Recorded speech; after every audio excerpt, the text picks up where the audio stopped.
fully spent money. Trust me, The health spend in America is yeah. inefficient. I recently went to the States and I could tell, I could see it.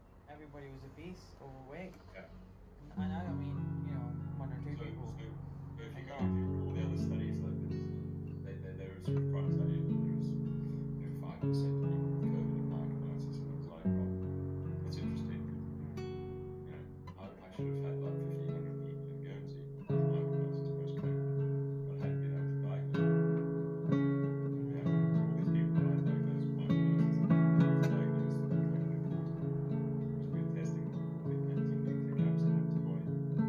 So when you have COVID, you create antibodies to the whole virus, the spike, and the nuclear capsid. So you have positive antibodies for both of those. If you just get the vaccine, you don't make antibodies to the nuclear capsid because that's not a vaccine, it's just mRNA technology. It's how you make your body to make a spike protein. So you can't have positive antibodies. So I've not been able to diagnose that specifically. I think if you get the vaccine and then you get some sort of, this study regarding was sort of questioned online. If people had no symptoms, they're trying to see how many people have the real might get COVID or measure how many people So you mentioned the mutual layers of things on top of each other, right? You have zero negative and one positive numbers. It's such a cool thing. you mentioned this quite a few times. Is this the video that you posted recently on Twitter?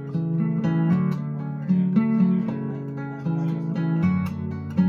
guys. the European Society of Cardiology sponsored that, and they found that there was 2.8%,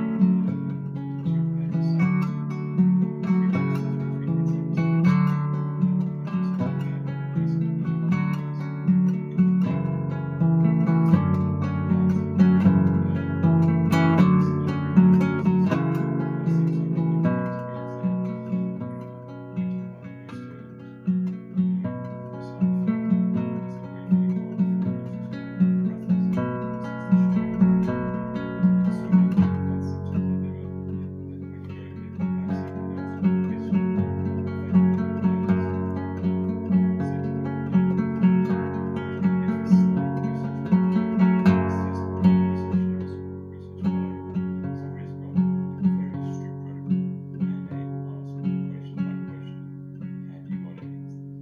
So anybody that was coming from a booster that might have been feeling slightly off from the previous jabs would get thrown out. And you could see that they interviewed 1,800 people.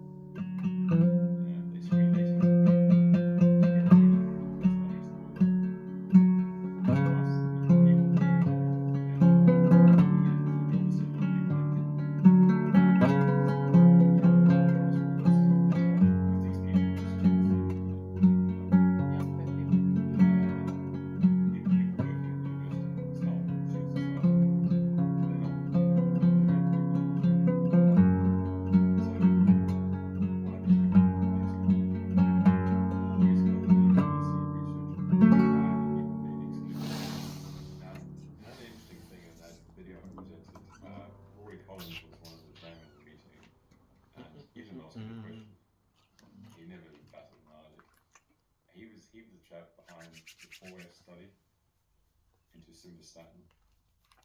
Now, that study had a really interesting protocol. They had what we call a screening 6-week period where they gave you simvastatin and then reassessed you. And then they tested your cholesterol and they asked you how you felt. And if you didn't feel very well on the simvastatin or your cholesterol didn't change, they rejected you from the study. That was called the screening exercise. What the And hell? there were like 6,000 people rejected from their study. That would And prove they that weren't able to tell us this. the patients So that would that was prove just the showing thing you doesn't work, they just get rid of politely. Just you're not. Yeah, just sort of screen 6,000 people. I think they had, I can't remember exactly, maybe 20,000 people in the study, but they had to screen 26,000 people to get the 20,000. So there were 6,000 people that potentially either didn't tolerate it or didn't work in. Folks, this is the last interruption for the podcast. Just a reminder that I have an affiliates page. If you visit my website, drmalik.com, and go to affiliates, you see all the products that myself and my family use and that are linked to this podcast. They don't sponsor the show, but any sales purchased by you will help support this show. The products are fantastic, ranging from foods such as Hunter and Gather to skincare, Nudum skincare, and saunas, Heracles Wellness, and more. So please, if you want some discounts and you want to support the show and also support local, independent, freedom-loving companies, visit my website, drmalik.com. Thank you so much, folks. Which tells you that side of it. And electricity. Wow. And they just ignore that. So I think the fact that they presented this and